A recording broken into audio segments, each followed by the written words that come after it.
Nebraska just wrapped up their third week of spring practice, and this was their biggest one yet. And over the past couple days, over the past couple hours, I've learned some brand new nuggets on how the Huskers performed in their first scrimmage of the year yesterday, the pros, the cons, the breakout players, and so much more. And then I'm going to give you an updated injury report for the Big Red, Nebraska's philosophy going into the transfer portal on Wednesday, and so much more. This is a jam-packed Nebraska spring practice update. We have a lot to talk about, but before we get into all of it, hit that like button if you're fired up. I know I am. And really quick, if you support what I'm doing here, daily Husker football content, spring practice nuggets just like this that you can't get anywhere else, please hit that subscribe button. Helps me out so much. Once again, hit that subscribe button. Thank you so much.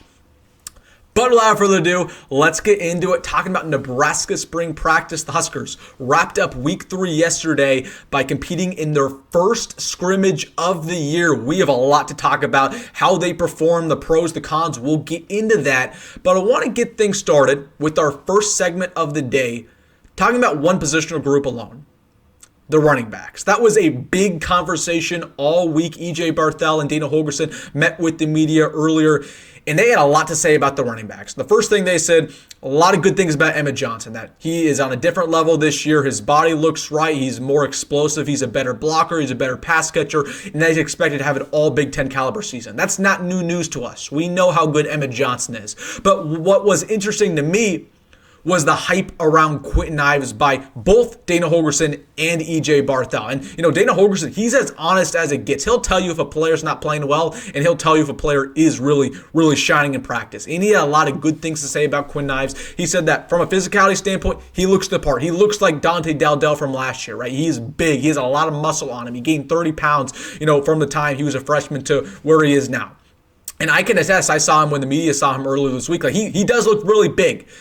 They said that he is firmly the running back 2 right now, that he's doing a lot of good stuff in practice. So a lot of people were buying, Quentin Ives stock left and right earlier this week. They said, oh, he's finally going to break out. And I'm telling people, I'm going to tell you right now, I'm pumping the brakes a little bit on that. Okay, and trust me, I believe the coaching staff. I believe that Quentin Ives is running back 2.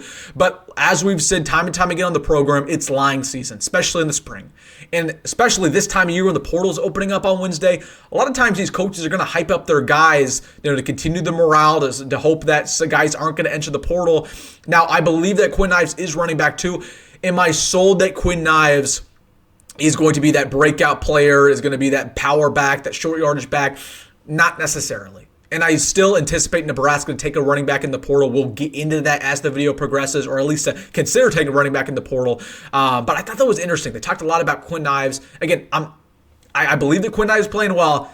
Am I, ready to say that he's going to be a breakout caliber player? I just don't think so. And it's the reason why I'm so standoffish on Quentin Ives is because I just don't know from a trait standpoint, from a speed, from an athleticism standpoint, I just don't know if he stacks up to the rest of the Big Ten running backs. Okay, because, at the running back position, you don't need to develop that much, at least compared to offensive tackle, defensive line, linebacker, quarterback. A lot of your, potential at the running back spot is just determined by your traits.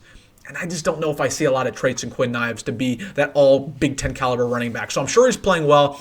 That's just my opinion, but I wanted to talk about that because that was a huge, thing this week was, okay, Quentin Ives finally breaking out. I think he's playing well. Is he playing well enough to not take a running back transfer? I'm not going to say so. Jamari Parker, they mentioned that he was injured, but he was playing well. But again, he got banged up, so he did not practice at all this week. Connor Booth, having a good spring practice so far. Not expected to play as a true freshman, but he's playing well. He's going to be in the mix as his career progresses. So that was interesting. And talking specifically about the running backs, want to get things started with that. Again, I anticipate them to take a running back transfer, or at least to look at the market.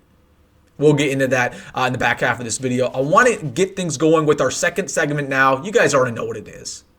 The breakout players from week 3 for the Big Red. Let's get things started with the wide receiver position.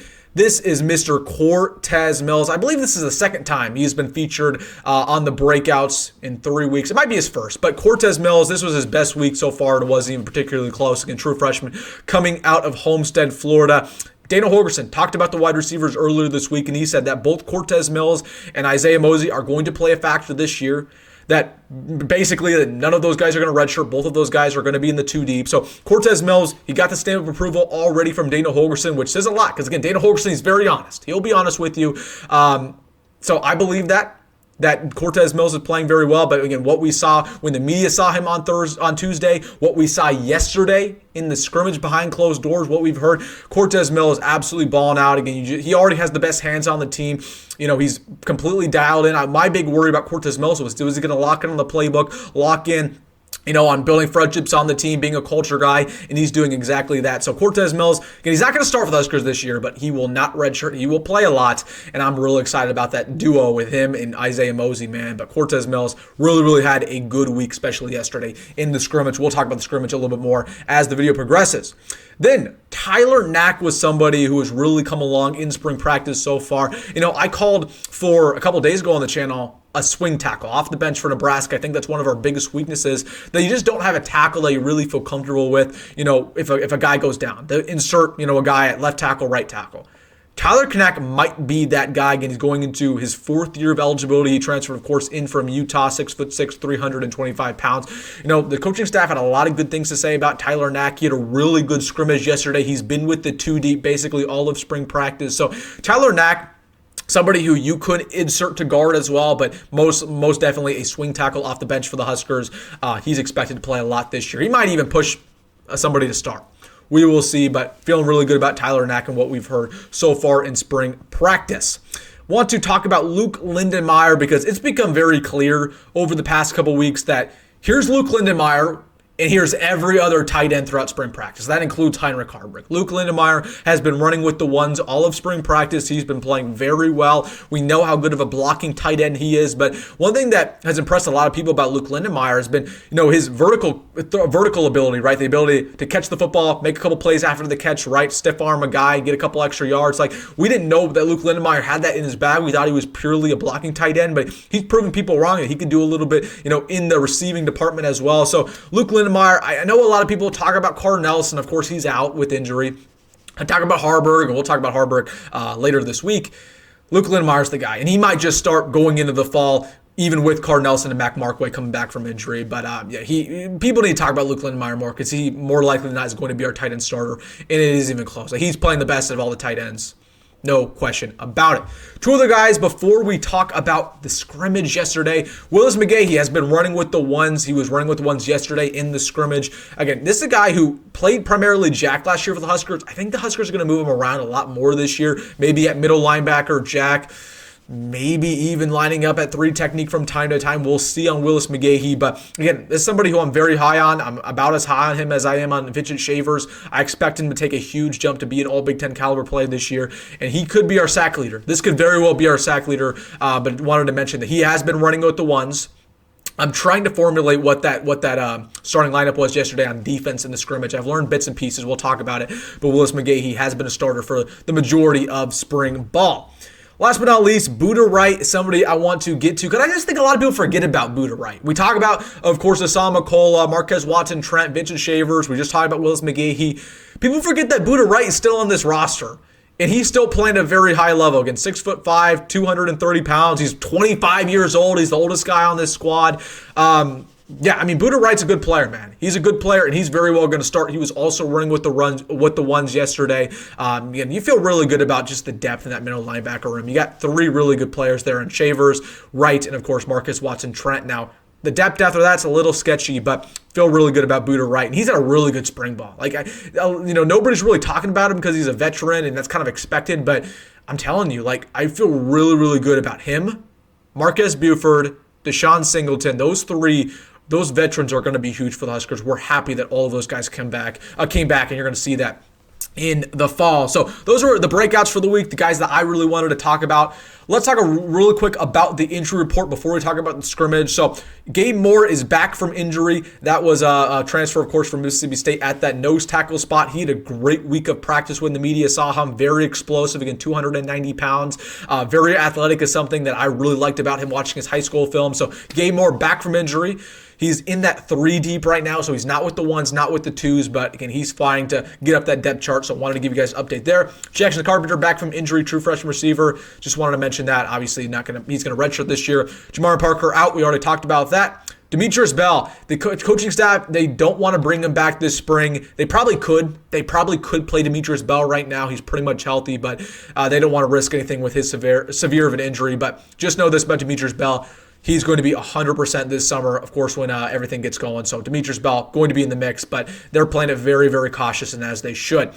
Dawson Merritt, saw Dawson Merritt a little bit, some pictures and, obviously some nuggets, right? Dawson Merritt out for all of spring. We already knew that, but he looks pretty small. I think my assumption was that Dawson Merritt could still work out, could still lift weights. He might have some constraints on that because he can still pretty skin and bones from Dawson Merritt. So unfortunately, it looks like Dawson Merritt's going to redshirt this year just because he is so skinny, man. So skinny. He needs to put on weight. And with his injury that he had, I just don't think he's going to be ready to go when it comes to the fall. He's going to be healthy, but I just don't know if he's going to be ready from a weight standpoint. So Dawson Merritt out for all spring. He should be healthy by fall ball, but I think he will be redshirted. And then offensive line, they got a little banged up this week. Nothing crazy there. No big injuries. But again, little banged up, that as you'd expect from spring practice. All right, let's talk about the scrimmage from yesterday. Now, the first thing we want to mention, there were no new injuries yesterday, at least no new big injuries. A couple guys got banged up as you'd expect, but Matt Rhule said that nothing really big from the scrimmage from an injury standpoint. Now, one thing that was a good thing to hear about the scrimmage, the defensive backs played really, really well. And that was the big concern going into spring ball was, these wide receivers were dominating them after week one. Everybody in the receiver room was eating. Dane Key, Isaiah Hunter, Ja'Cory Barney. The DBs looked awful. And we talked about this last week, but the DBs have gotten better as the weeks have gone on. They've really been holding their own. They had a great scrimmage yesterday from all accounts from the sources that I've heard. Andrew Marshall, again, I think is the leader in the clubhouse, should start alongside Senior right at corner. You got a couple other guys like Amari Sanders who've really come along. I wouldn't rule like guys like Mario Buford to start somewhere on this defense. Larry Tarver, right? So the secondary really had a good scrimmage yesterday. Obviously, the wide receivers played better than them still, but the gap is tightened. Pass rush, I think, is a little bit still of a concern for Nebraska. There was not a lot of pressure yesterday from what we've heard. Again, we'll talk about that in the last segment of this video, but you feel good about this defensive line from a run-stopping standpoint. Just don't know if we can get to the quarterback consistently. That's a big problem. We are on third nugget from spring practice from the scrimmage yesterday. We are really well off at quarterback. Not just Dylan Rhule, and Dylan Rhule played pretty well yesterday. He did scrimmage for pretty much the entirety of it, obviously. Got about 30 reps. But besides him, Jalen Gramstad performed really well from what we've heard. Marcos Davila had a really good practice. So I just think this is a really strong quarterback room. And, God forbid Dylan Raiola goes down. I think we're in a really decent spot. About as decent as you can be if your starting quarterback gets injured. So feel really good about the quarterback room, even better after the scrimmage yesterday. And last thing, man, I'm just impressed with the physicality of this team, specifically on defense. Specifically in the secondary, actually. The players in the secondary, they love to tackle. They love to hit. Deshaun Singleton, Marquez Buford, linebackers like Marquez Watson, Trent Vincent Shavers. I mean, this is a physical defense that's going to bring you down, that are solid tacklers. The tackling's just gotten better as Matt Rhule's, 10 years went on. This is a physical team. They like to get dirty. They like to, get in the mix with other players. So I really, really feel good about the physicality on this defense specifically. And even on offense, right? The wide receivers getting chippy in the blocking department. The tight ends are really, really developing as blockers. Luke Lindmeyer, one of the best blocking tight ends in the country. Feel really good about the physicality of this team. And that's what you need to be in order to win games in the Big Ten. All right, last segment. I want to talk about the transfer portal because it opens up on Wednesday. Nebraska is expected to be active. But even more importantly, there's going to be a lot of Nebraska guys who enter the portal. Again, we got to cut about 20 guys. So the first thing I want to preface with is there's going to be two waves of Nebraska guys entering the portal. There's going to be guys who enter next week on Wednesday, Thursday, Friday when it opens up. And then there's going to be grad transfers who enter at the end of spring practice in about 2 weeks because grad transfers can enter whenever they want. So there's going to be two waves of players leaving. And the second thing I want to mention about players leaving, not everybody who leaves is getting cut. Okay, there's going to be a couple players who were going to make the 105 but are making a business decision. So, for example, let's just say, I'm going to say Dane Key leaves. Okay, Dane Key's not leaving, but I'm just going to throw this out for an example. If Dane Key enters the transfer portal, don't say, oh, Dane Key got cut. No, Dane Key did not get cut. Not everybody got cut. He just decided to leave. Again, Dane Key's not leaving. First name that came to my head, right? So, if a player leaves, don't just naturally assume, oh, he got cut. Because there's a couple players who are going to leave just because they want better opportunities. So, I expect a lot of defensive backs to leave. Again, some of these second-year, third-year players, that's the big room where a lot of those guys are going to enter the portal. They might get cut. Wide receivers and offensive linemen, those are the three departments I expect a lot of transfers from. Now, talking about Nebraska's philosophy going into the transfer portal, what we want, what the Huskers are going to get, there's basically 4 positions that I'm looking out for. Pass rushing defensive end, not necessarily a starter, but a guy who can get to the quarterback on the third down, who's a true 3 technique. That's what we desperately need. Basically a James Williams. That's what we need. A better James Williams. We need, in my opinion, a running back, and we'll see what happens there. I think they're going to kick the tires on a couple running backs. It's not guaranteed if they'll take one, but they'd be dumb not to pursue one. I think offensive tackle depth is something that Nebraska is very interested in pursuing. There was an article released earlier this week that there's a lot of concerns still with this offensive line. They want to add some more bodies. They're expecting a couple offensive linemen to leave in the portal.